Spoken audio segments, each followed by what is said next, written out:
Good afternoon, everyone. So I'm happy to see you guys again. In fact, I'm very happy. At least maybe I would say like a month ago, I was like you, scared, bothered, and I actually didn't know where to turn to because despite the fact I was doing a lot of practice and all, I wasn't so sure what the exam holds, and I think that was the major factor that was holding me back. So when I discovered I had to do the exam earlier than expected, I was still very scared. And I went to meet Mr. Taiwo. I asked him, "Sir, I need to do my exam early. Do you think I can actually make it?" He was like, there is no cause for alarm now. Okay, what are your band scores? So, like, what has been your band scores according to the practice you've been doing? So I told him about it. So he told me if you've been having this, then you can actually scale by at least one or even more than 1 point by so time. I think I had about 10 days or so. So we drafted out the things I actually needed to do. Then he gave me a practice that I should go and do it. So I did that practice, and from that practice, he was able to know what my weak points are. So together, we downloaded some YouTube videos to help me with my preparation, and I took the homework very seriously. So I went ahead to work on it. The following day, I came back and he said, "How far with your preparation?" I said, "Yeah, I've learned some things about it." Then he said, "Oh, yeah, go and do another practice." And luckily enough for me, when I did the second practice, some of those error I was making initially, that error was not there again. Then I had another fear, which was my reading. My reading was extremely slow. Like when I tell you extremely slow, I sometimes have not entered the last, because I did academics. I've not done the third passage and my time is already up. You can imagine losing 10 marks just because of time. So that was a big phobia for me again. So I went back to meet him. He said I should go and meet Mrs. Tosin. So I went to meet Mrs. Tosin. She took me a one-on-one class with it. After the one-on-one class, she asked me I should go ahead and do another reading. When I did the reading, I had 5.5 again. I could not go back to meet her. Mo tún ti fail o, kí ni mo fẹ́ ṣe báyìí? So I just kept it to myself, but it's embarrassing for me. So I just kept it. Then I went home. I kept on like almost 2 days. I didn't do any other thing. I kept on doing the reading and the reading and the reading all over again. Then I think the following day she came to class and she actually gave us another method of reading, which was reading to understand. So there is one thing I actually now eventually learned from IELTS. IELTS per se is not, I will not really call it an exam. I would say it's just something you have to embed yourself in. You just have to, like, you have to marry it. Once you marry it, it's not always that difficult. And I'll tell you the reason why. Let me fast forward to when I did my exam. On the day of my exam, I was as nervous as anything. I've never been that nervous for an exam before because I know what's come to worst, I can never fail. But in IELTS, it's either you fail or you pass because you need something. So my first exam was my speaking. When I went in for my speaking, it was what's it called? It was computer. Like what's it called? We did the virtual. It was virtual. I will not lie to you. When by the time I sat down on that seat like this, I forgot my own training. I was talking with the examiner as if we were discussing. As if we were friends. It was almost as if I know her. We were just the little mistake I know I did was in my part two. I really, really doubt it if I spoke at length. I doubt it. I don't think so. Because she was making all these head gestures like, and I was carried away with it. So when I stopped, she has not asked the next question. So I wanted to quickly continue again. Then she just cut in. So that was the only part I think I actually lapsed.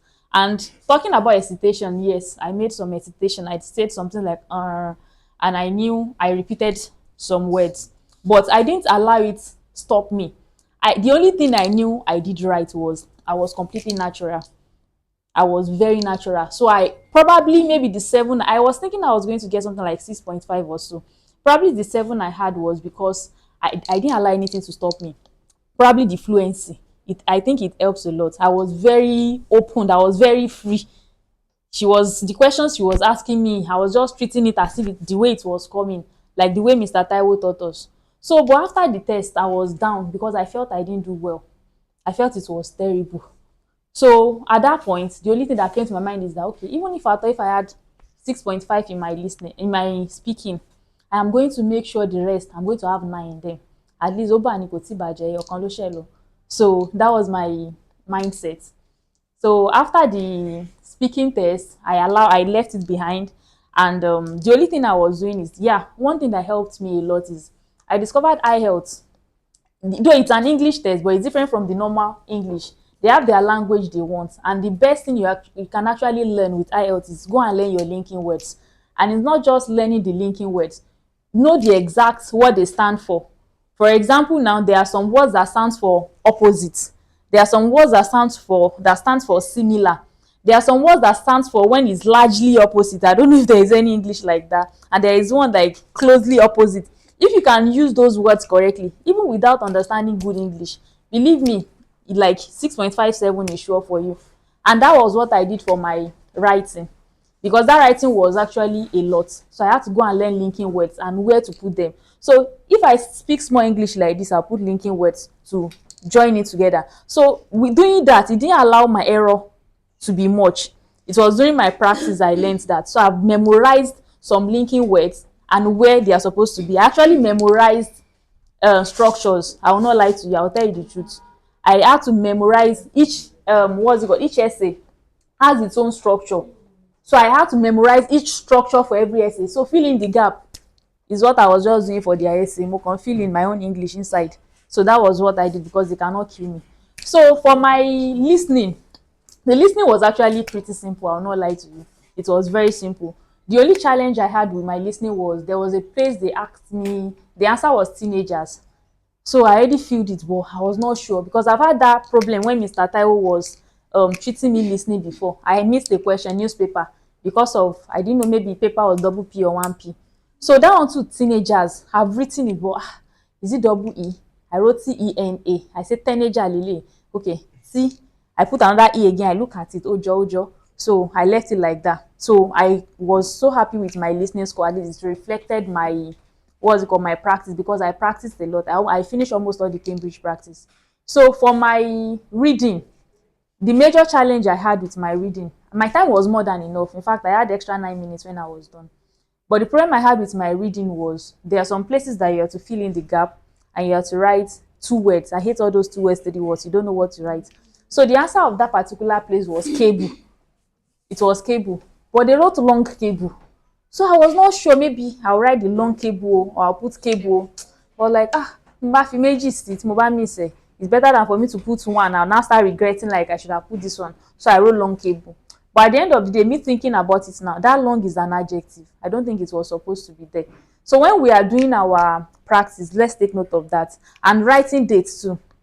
Before I went into the exam hall, I had to make sure if I want to write dates, for example, 25th of September, will I write 25 September or I'll put the TH? So I had to take note of that to know the correct way of writing it as well. And for my listening and for my reading, I did all my answer in capital letter.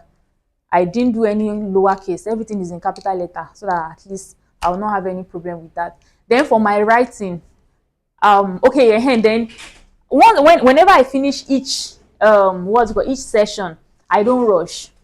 I'm taking my time. Like, I made sure I'm relaxed. So when I finished my reading, it was even one of the examiner that was saying, press next, press next. I just look at him like, now you pay for me. Please just leave me alone. No. I was just looking at my screen. They will not hold you accountable for it. Your time has not started reading. So I was doing it step by step. When I finished my my listening, I relaxed. When I knew I was ready to go on with the reading, I clicked next. Then another thing I did for my reading was that there is this way I practice that I tend to answer 2 questions at the same time. For example, now maybe you have what's it called? Maybe you have a matching heading and you have maybe a true or false with it. You know, matching heading, you have to read the whole paragraph. So what I do is that when I read that whole paragraph for that matching heading, I'll look at it. I've used it to answer that matching heading. Then whatever next question I have, maybe it's true or false or fill in the gap, I'll read the question and use my head to think, okay, is there any answer in this first paragraph? So I think that method, it helped me to save time. So I'm already using, I'm using 2 birds to kill 1 stone. Do you get? I did 1 stone to kill 2 birds. Yeah, sorry about that. So I think that was what helped me save time with my reading. It actually helped me a lot, because At the end of the day, it's not be as if you are very familiar with the question. Then I had a lot of true or false. That true or false can be it's very, very, I will not say it's very difficult, so that Mrs. Tosin will not come and knock me because she tried a lot for me on that. But it's a little bit difficult and technical. So, but that one, I wasn't so sure of what I actually did right with that true or false. Then for my writing, the time was enough. I did my task two first. When I finished my task two, I still had about like 10 minutes left to go over. But I know my task one, during my practice, I don't finish on time. So the 10 minutes I had extra to go over, the major problem I had during my practice, I already know where my problems are. So those are what I was checking in when I was rereading, which is my subject verb agreements, the collocation, and what's it called? The use of plural forms. Those were my problems, which Mr. Taiwo pointed out to me. So what I did when I had to go over was I was making sure, looking at my plural, my subject verb agreements, all this is, was, where, I was checking it, and plurals where they are supposed to be plurals, I was checking it. Then you know it's computer based. Another problem is that you'll be typing with small letter, not knowing you've not started your sentence with a capital letter, or maybe you start with your sentence with a capital letter now. Before you know it, you're already writing everything in capital letter, and there is no control F3 there. It's not available, so you have to go back and start writing again. That really took a lot of my time. It gave me a lot of headache.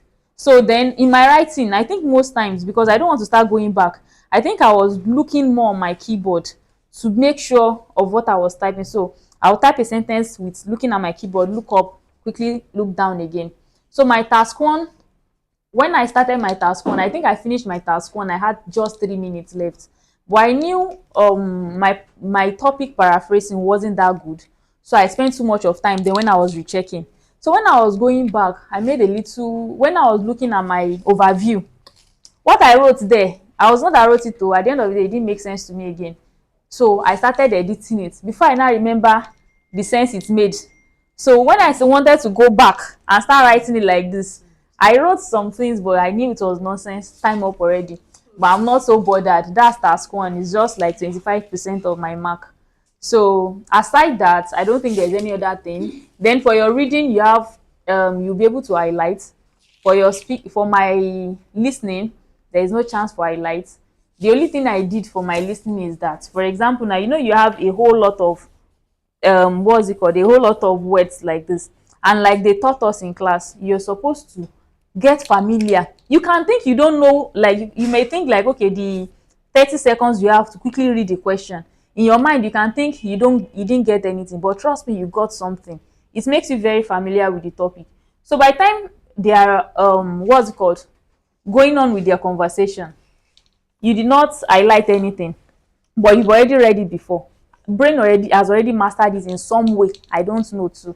So when I'm looking at it, I just make sure I use my eye to focus on the major keywords there. That's what I focus on. And when they are doing this, they are speaking. Anyone that you hear the word correctly, unless it's the name of a person, or maybe things that they will never, the right answer, usually, like Miss Debbie told us, is usually paraphrased. The right answer is usually paraphrased. And just put yourself in that conversation, like as if it's you they are talking to, like so far you've done that. I think it's nice. Miss Debbie said I should not talk, but IELTS is simple.